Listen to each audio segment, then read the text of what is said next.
ان کے گھر میں درد کا موسم تھا۔ مجھے ان لوگوں کا بہت دکھ ہوتا۔ میں نے سرگوشی میں انہیں نام سے پکارا اور پوچھا کہ آپ یہاں کیسے؟ آپ کے گھر والے آپ کو اب تک ڈھونڈ رہے ہیں، انہیں لگتا ہے آپ کو اغوا کیا گیا ہے، مگر آپ تو… میں نے بات آدھے میں چھوڑ دی۔ مجھے حیرت کا جھٹکا لگا۔ اس کے گھر والے اب تک یہ سمجھ رہے تھے ان کی بیٹی اغوا ہوئی ہے۔ ان بڑے لوگوں کو معلوم نہیں کہ ان کی بیٹی تو گھر سے بھاگ گئی ہے اور شادی رچا کر اب بچہ پیدا کرنے والی ہے۔ مجھے اس وقت ان پر بہت غصہ آیا اور اس کے گھر والوں پر ترس آ رہا تھا جو اب تک دھوکے میں تھے، مگر مالکن کی بیٹی نے اگلی بات بتائی تو میرے ہوش اڑ گئے۔ وہ بہت تکلیف میں تھی، مگر پھر بھی آہستہ سے بولی کہ اس گھر میں ہر جگہ کیمرے لگے ہوئے ہیں۔ میں آپ کو پہلے دن پہچان گئی تھی، مگر اس لیے چپ تھی کیونکہ یہ شخص ہر وقت مجھ پر نظر رکھتا ہے۔ اس نے مجھے کالج کے باہر سے اغوا کیا اور زبردستی مجھ سے نکاح کر کے مجھے یہاں لے آیا۔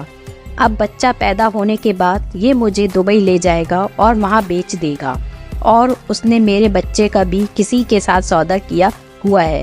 یہ سب کو بتاتا ہے کہ میں اس کی بیوی ہوں اور ہم دونوں عربی ہیں، جبکہ یہ سب ڈرامہ کر رہا ہے تاکہ کسی کو اس پر شک نہ ہو۔ میں یہاں سے نہیں نکل سکتی۔ یہ لوگ لڑکیوں کو اب اغوا کر کے ملک سے باہر لے جا کر اسمگلنگ کرتے ہیں اور نہ جانے ان کے ساتھ کیا کچھ ہوتا ہوگا۔ میرے والدین بہت نیک ہیں، ہم نے تو کسی کا کچھ نہیں بگاڑا، پھر میرے ساتھ ایسا کیوں ہو رہا ہے؟ اب کسی طرح آپ میرے گھر والوں کو خبر کر دیں، مجھے اس عذاب سے نکالیں، ورنہ آگے نہ جانے میرے ساتھ کیا ہوگا۔ وہ تکلیف میں باتیں کر رہی اور میں سمجھ گئی کہ مجھے یہ نہیں دکھانا کہ میں اس کو جانتی ہوں۔ اسی وقت وہ شخص ایک دائی کو لے کر آ گیا۔ دائی نے اس آدمی سے کہا کہ یہ کیس بہت پیچیدہ ہے، آپ انہیں اسپتال لے کر جائیں، مگر وہ آدمی ضد کرنے لگا۔ دائی نے کہا اگر بچے اور ماں کو کچھ ہو گیا تو میں ذمہ دار نہیں ہوں گی، مگر اس شخص کو کوئی فرق نہیں پڑا، اس نے دائی سے ہی ڈیلیوری کروائی۔ مجھے بہت ڈر لگ رہا تھا۔ بڑی مشکلوں کے بعد مالکن کی بیٹی کی ایک مری ہوئی بیٹی پیدا ہوئی۔ اس آدمی کو اس بات سے کوئی فرق نہیں پڑا، مگر اس کا موڈ خراب ضرور ہوا کیونکہ جس مقصد کے تحت یہ بچہ پیدا کیا جا رہا تھا وہ کامیاب نہیں ہو سکا۔ مجھے کافی عرصے تک بیوی کے پاس رکنا پڑا اور پھر میں نے اس عربی سے کہا مجھے اب اجازت دیں، اتنے دنوں سے میں آپ کے کہنے پر رکی ہوں، اب تو ڈیلیوری بھی ہو گئی ہے، اب واپس اپنے ملک جانا چاہتی ہوں۔ اس آدمی نے اپنی جیب سے پیسے نکالے اور مجھے دے دیے۔ میں اپنا سامان اٹھا کر اس کے بنگلے سے باہر آ گئی۔ اب مجھے سمجھ نہیں آ رہا تھا کہ میں کیا کروں، میں کیسے بیوی کے گھر والوں کو یہ بات بتاؤں۔ میں نے ہمت کی اور ایک انڈین کو ڈھونڈا جو میری بات آسانی سے سمجھ جائے اور اپنے فون سے میری انڈیا میں بات کروائے۔ میں نے اپنے پاس ان کا نمبر محفوظ کیا ہوا تھا۔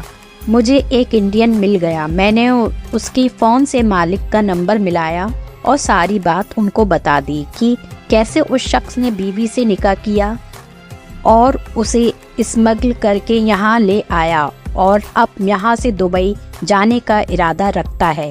یہ سن کر بیگم صاحبہ اور صاحب رونے لگے۔ بی بی کے بھائیوں نے ہمت کی اور مجھ سے ہر بات پوچھی، گھر کا پتہ بھی لکھ لیا اور مجھے واپس بی بی کے پاس جانے کا کہا تاکہ اس آدمی کو کوئی شک نہ ہو۔ صاحب کہنے لگے کہ ہم 2 دن میں ہی تمہارے پاس آ جائیں گے، تم جا کر میری بیٹی کو تسلی دو۔ اور میں اس عربی شخص کے گھر واپس آ گئی۔ بیوی سو رہی تھی۔ میں نے اس شخص سے کہا کہ مجھے 2 دن یہاں رہنے کی اجازت دو، پھر میں یہاں سے چلی جاؤں گی۔ اس نے ہاں کر دی۔ پھر 2 دن ایسے ہی گزر گئے۔ آج تیسرا دن تھا اور بیوی کے بھائی سعودی عرب پہنچ چکے تھے۔ تیسرے دن میں نے کھانا بنا کر اس کے کھانے میں نیند کی دوا ملا دی۔ کھانا کھا کر وہ وہیں بیٹھے بیٹھے سو گیا۔ کھانے میں نیند کی دوا ملانے کی ہدایت مجھے بیوی کے بڑے بھائی نے دی تھی۔ میں چپکے سے واش روم میں آئی اور بیوی کے بھائی کو فون کر دیا کہ عربی بے ہوش ہو گیا، اب جلدی آ جائیں۔ کچھ دیر کے بعد بیوی کے بھائی پولیس کو لے کر وہاں پہنچ گئے۔